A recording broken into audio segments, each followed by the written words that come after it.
तर पब्लिक थंडीचे दिवस चालू आहे ती त्यामुळे हातरुणातनं काय बाहेर निघूसं वाटत नाही आणि तुम्ही पण काय निघू नका कारण थंडीत जर गावलासा का नाही तर आजारी पडल्याशिवाय राहणार नाही. हातरुणातनं बाहेर निघल्या थोडी नाटकी चालू केली तर आता तुम्हाला माहित नसेल जरा थटला होता गुडघा काल ते दुखत होता म्हणून म्हणलाय का नाही झेंडूबाम थोडाफार लावून घेऊया. झेंडूबाम एकदम कडकवाणी लावून घेतला आणि चला म्हणलं आता नाश्ता करायला बसायचं. अहो नाश्ता करायला तर एकदम कडकवाणी बसलो ती पण गप्पानी बसवणं झालं येडं चाळ थोडंफार केलं तर आणि नाश्ता पण करून घेतला एकदम कडकवाणी. क्वांटिटी तर विचारूच नका. एकदम कडकवाणी नाश्ता तर झाला आणि बाहेर गेलो बघा. बाहेर गेल्या गेल्या सूर्यदादाचं दर्शन झालं आणि त्यात म्हणलं आता दिवसाची सुरुवात झाली.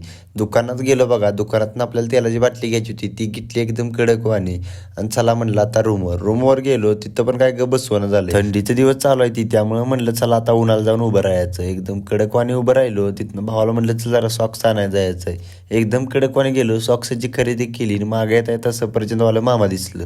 मग काय म्हणलं सफरचंद घेऊन टाकूया. सफरचंद घेतलं एकदम कडकवाणी आणि आलो रूमवर. आता आल्या बघा नवीन स्टाईल चालू केली. म्हणलं आता आंघोळ केल्या केस पुसून घेऊया एकदम कडकवाणी. म्हणलं चला आता नवीन स्टाईल करूया कारण की पावडर लावून झालेली आता त्याला लावाय घेतलेलं. रोज काहीतरी नवीन येडे चाळ करत असतो. आपल्याला काही जमत नाही येडे चाळ केल्याशिवाय. तुम्हाला पण हसवल्याशिवाय आपल्याला मजा येत नाही. कसं आहे समजलं का तुले. कडकरी ब्लॉगर म्हणतात मले.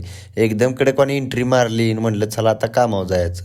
एकदम कडकवाणी कामावर निघालेलो तेवढ्यात आपल्याला भेटला आपला फॅन फॉलोइंग. अहो म्हणला तुझं रोज व्हिडिओ माझ्या मोबाईलला येते ती. म्हणलं मग काय विषय आहे का भावा. आत्ताची सुरुवात केली आपण अजून शेवट बाकी आहे की. एकदम कडकवाणी एंट्री मारली कंपनीतनं सुटलो रात्री 11 वाजता. तर पब्लिक मला तुमच्या सपोर्टची गरज आहे. सपोर्ट करा आणि फॉलो करा. तुमचा एक फॉलोअर्स माझ्यासाठी खूप महत्त्वाचा आहे. तर पब्लिक साथ द्या आणि फॉलो करा आणि 10K फॉलोअर्स लवकरच करा. पब्लिक आपण 5 वाजता सकाळच्या ब्लॉग जोडल्यामुळं आपल्या आवाजामध्ये थोडा बदल झाला आहे.